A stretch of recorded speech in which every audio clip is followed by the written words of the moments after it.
If you keep being generous with your money the way the world taught you, you're going to end up resentful, invisible, and broke, and the people you try to help will move on like you were never there. Harsh, yeah. But if a part of you hears that and thinks, damn, that's kind of already happening, then listen closely, because this is exactly what Machiavelli tried to warn people about hundreds of years ago. He said something that sounds cruel on the surface. A ruler should never be too generous with money, not because he hated kindness, but because he understood something most of us don't want to admit. Constant generosity doesn't make people love you. It makes them dependent on you, then bored with you, and eventually angry at you when you can't keep feeding them. You felt this. Maybe you were the person always picking up the tab, lending money to family, covering that kiosker who was short just this once. At first you felt good. You felt like the responsible and the successful one, the one who had their life together. Then slowly, something shifted. It stopped being a thank you and started being an expectation. The thank you so much became, hey, can you just, and you know I'm good for it. And inside, you started to feel smaller, used, trapped. Here's the crazy part. The world will call you selfish the moment you stop. That's why this topic is so touchy. Never be generous. Sounds like villain advice. But stay with me. Machiavelli wasn't telling you to be a monster. He was telling you if you don't control how you use money, other people will control you with it, and in the end, they won't respect you for it. They will resent you when the generosity dries up. Let's unpack what Machiavelli actually said, but in plain modern life terms. In The Prince, he talks about liberality, basically, generosity. He says if a leader tries to be known as generous, they'll spend too much, run out of money, and then be forced to tax people heavily, or take from them in some other way. The people might praise his generosity at the beginning, but when the bill comes due, they'll hate him for it. He ends up poor, desperate, and unpopular. On the other hand, a leader who is careful with money, who seems a bit stingy, gets criticized at first, but over time, he can defend the country, handle emergencies, and doesn't need to squeeze his people. So, in the long run, they respect him more. Now, you're not ruling Florence. You're dealing with rent, maybe a mortgage, maybe kids, maybe debts, maybe trying to build a business, or crawl out of the hole your 20s put you in. But the principle is exactly the same. If your generosity isn't sustainable, it's not generosity. It's self-sabotage dressed up as kindness. Think about where your money actually goes, not the big noble stuff people brag about online. I'm talking real life. The cousin who just needs help this month. The friend who always mysteriously forgets their card at dinner. The coworker who loves when you cover the ride share. The coffee, the little don't worry, I got it. Or the relationship where you're the one funding the lifestyle, paying most of the bills, buying gifts to keep the peace so they don't nag, so they stay so conflict doesn't explode. On paper, you're generous. In reality, you're funding their comfort and your own silence. Machiavelli would look at that and say, this is exactly how a good person loses power. You're bleeding out your resources, not on strategy, not on building stability, not on becoming stronger, but on keeping other people temporarily pleased. And the moment you can't do it anymore, they turn. Not always viciously, but coldly. They pull away. They find someone else to latch onto. They complain you changed and you're left with a smaller bank account and a bigger knot in your stomach. So, what's the alternative? Are you supposed to become a cold, miserly robot who never helps anyone? No, the lesson is sharper than that. Stop using generosity as a way to buy love, approval for peace. Start using money in a way that protects your power, your future, and your sanity. Be generous, but in a way that's strategic and sustainable. And that starts with something that might sting a little. You need to admit where your kindness is really fear. Fear of conflict, fear of being seen as selfish, fear of losing people, fear of someone being angry with you. You say yes with your wallet because you're scared of what happens if you say no with your mouth. And that is exactly how you get controlled. Let's put this into a simple mental picture. Imagine your life as a castle. Your income, your savings, your investments, your skills, your ability to earn. That's your fortress. Money is one of the walls. It doesn't solve everything. But if those walls are cracked, anyone can walk in and push you around. When you're constantly generous with your money in a chaotic, unplanned way, you are literally taking bricks out of that wall and handing them to other people. Here, take this. I hope you like me. I hope you don't leave. I hope you see I'm a good person. Eventually, your wall is so low that when life attacks, a medical emergency, job loss, market downturn, divorce, whatever, you have nothing to protect yourself. And here's where Machiavelli was brutally honest. People respect strength more than they respect softness. They might like your softness. They might enjoy it, but they feel safer around your strength. They lean on the one who has their own life handled first. So, how do you put this into practice without becoming bitter and shutting everyone out? Let's build a few rules. Real-world rules you can actually use. First rule, never be generous with money you can't comfortably lose. That sounds obvious, but watch how often you violate it. If helping someone means you can't pay your own bills on time, can't build your emergency fund, can't invest for your own future, you're not being noble, you're making yourself weaker so someone else can feel better right now. That's not honorable, that's unstable. A financially fragile person cannot truly help anyone long term. Your oxygen mask first is not selfish, it's strategic. Second rule, be generous with what costs you little but means a lot to others. And be cautious with what costs you a lot and barely changes their life. Sometimes the best generosity isn't paying their way. It's sharing information, connecting them to an opportunity, helping them think differently, giving them a ride while you're going that way anyway, or spending time listening. Your knowledge, your perspective, your network, your encouragement, those can be priceless, and they don't drain your bank account. Third rule, if your generosity is invisible, it didn't build leverage. This sounds cold, but I want you to really think about it. Machiavelli understood that public perception is everything. If you are going to give, and it's a big sacrifice, at least make sure it clearly establishes a boundary and a story. This is special, this isn't the norm, and it has a purpose. For example, instead of secretly paying someone's debt over and over, you might say, I'll help this one time so you can reset, but I need you to handle it differently going forward because I can't be your safety net. You're not just handing over money, you're defining reality. You're saying this is an exception, not your new job description. Fourth rule, don't fund laziness. If someone's pattern is bad decisions, constant crisis, no effort to change, your money won't fix that. It will deepen it. Think back. Is there someone in your life who always seems to be in some drama? Always almost out of it, but not quite.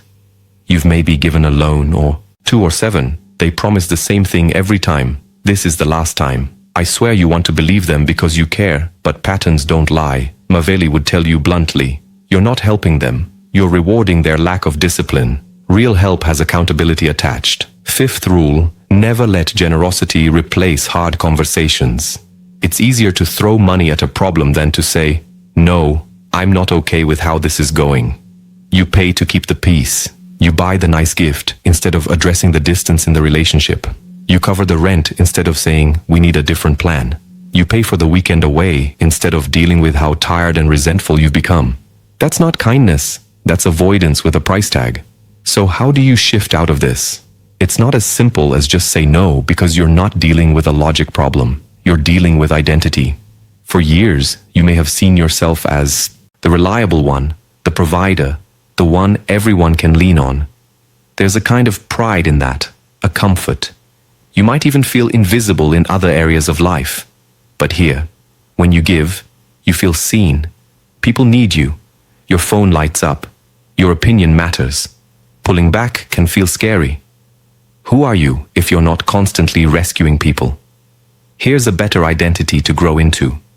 The person whose life is so stable, strong, and well managed that your presence changes lives more than your wallet ever could. The friend who tells you the truth. The parent who provides structure and wisdom, not just cash. The partner who helps grow a shared future, not just pay for a present illusion. The colleague who shares insight and opens doors, not just covers the bill at lunch. Let's zoom in on a few real-world situations and walk through what Machiavellian generosity would look like. Imagine you're at work. You make decent money, not crazy rich. But you're okay. A coworker knows you're good with money. They start joking. You got this round, right? At first you shrug and say, sure, it's just coffee. Then it's lunch. Then they forget their wallet twice. Then when the group goes out, everyone subtly looks at you when the bill comes. You feel this tension. If you don't offer, you feel cheap.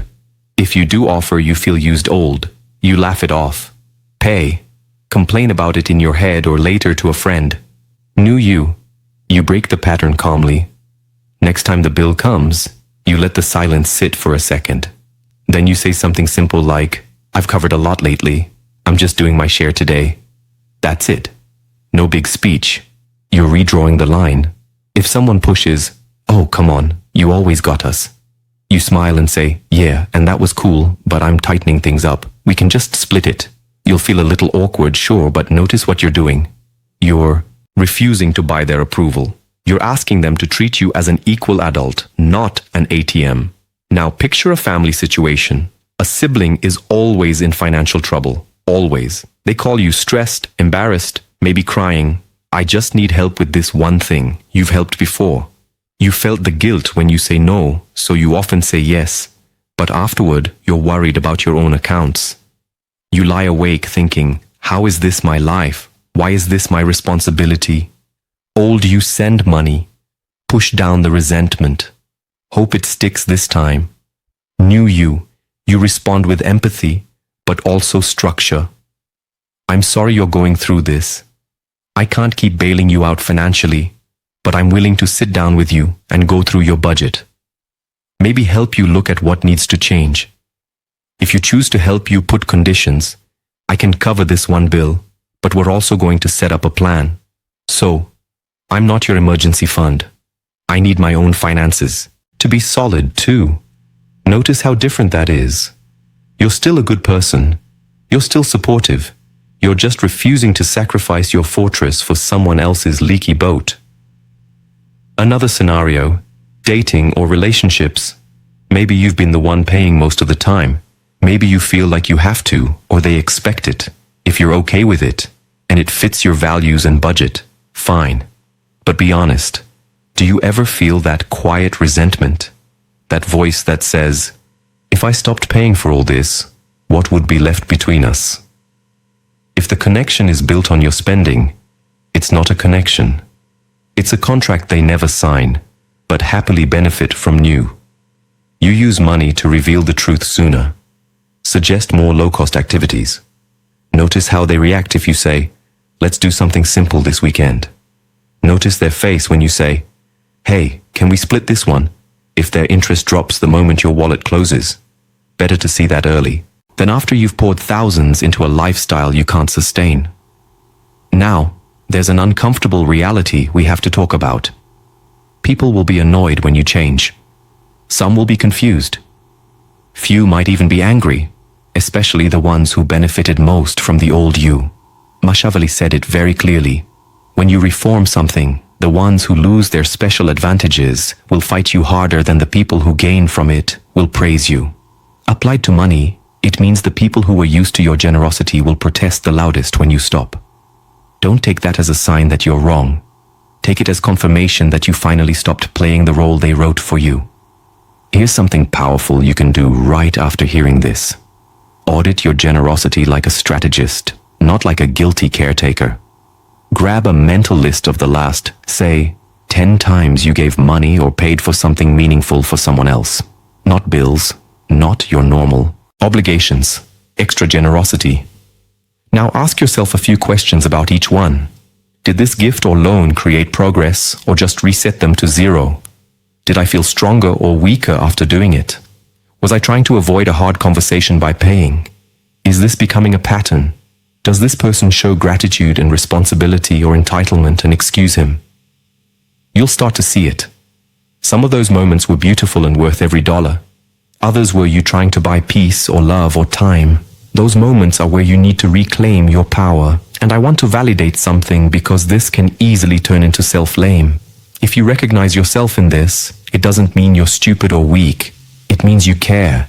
It means somewhere along the way, you learned that your value comes from solving other people's problems, usually at a cost to yourself. Maybe your parents modeled that. Maybe you grew up with chaos and decided, I'll be the one who holds everything together. Maybe people praised you for being generous, responsible, mature for your age, and you internalize that if you stop giving, you stop being good. The truth is much simpler. Good people have limits. Healthy people have budgets. Strong people say no. And if anyone leverages your kindness against you, they were never respecting you in the first place. So where does generosity fit in now? Are you really supposed to never be generous? Here's the twist. You should almost never be generous impulsively with money, but you should be deeply generous intentionally with your life. Generous with your attention when you're with your kids instead of drowning in your phone. Generous with your wisdom when someone genuinely wants to grow. Generous with encouragement to the friend who's actually trying to improve. Generous with your forgiveness when someone truly owns their mistakes. And yes, financially generous too. But as an investor, not a savior. When you give money, do it in ways that align with your values and your long-term stability. Giving to a cause you believe in. Great. Helping someone who has proven over time that they're responsible and just hit a rough patch. Wonderful if it fits your budget.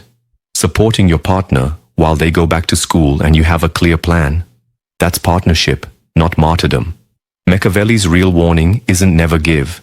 It's don't let your desire to be seen as generous strip you of the very resources that allow you to live freely. A prince who empties the treasury to look like a hero ends up begging or stealing. A modern adult who empties their accounts to look like a hero ends up exhausted, resentful, and quietly terrified every time their phone buzzes with a new bill.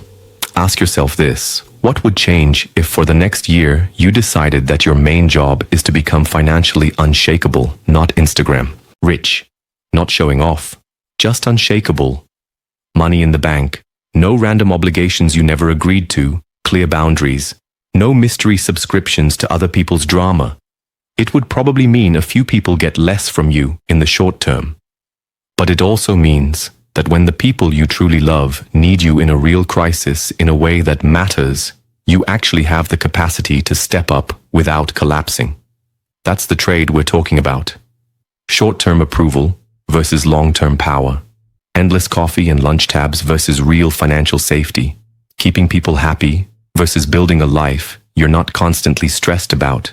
If a part of you is thinking, okay, this all sounds right, but I'm scared to start.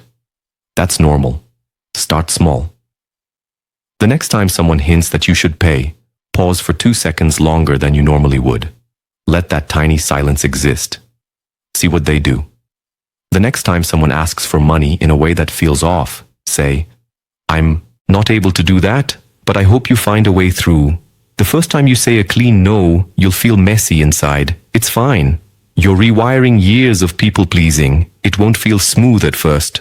Over time, something interesting happens. The people who only valued you for your generosity will fade. Let them. The people who actually value you as a person will adjust. They might tease you a little, test the boundary, but they'll stay. And you'll start to feel your spine again. You'll check your bank account and feel less anxiety. You'll make choices in your own life, not controlled by who might need to borrow next month. And eventually, when you do decide to be generous with money, it will actually feel good again because it's coming from a place of choice, not obligation. You'll pick your moments, paying for your parents' dinner because you've hit a milestone and you want to celebrate them. Giving a painful but meaningful gift to someone who really needs a hand up, not a handout, and has proven they'll use it well. Investing in your kid's future, donating to something that speaks to your soul, that's real generosity. Quiet, leveled, powerful. It doesn't destroy your fortress. It's built from the surplus of it. So when you hear the phrase, never be generous in this context, translate it like this. Never let generosity be the reason you're weak. Never let money given out of fear steal the future you're trying to build. Never let your need to be seen as a good person override the responsibility to be a strong person. You deserve a life where your kindness isn't a weapon used against you. You deserve to be respected, not for how much you can give away, but for how well you've built and protected what you have. That's what Machiavelli was really warning you about. Not that generosity is bad, but that uncontrolled generosity is a trap. So the next time your hand moves toward your wallet out of reflex, Pause for just a moment and ask yourself, am I doing this from strength or from fear? If the answer is fear, you already know what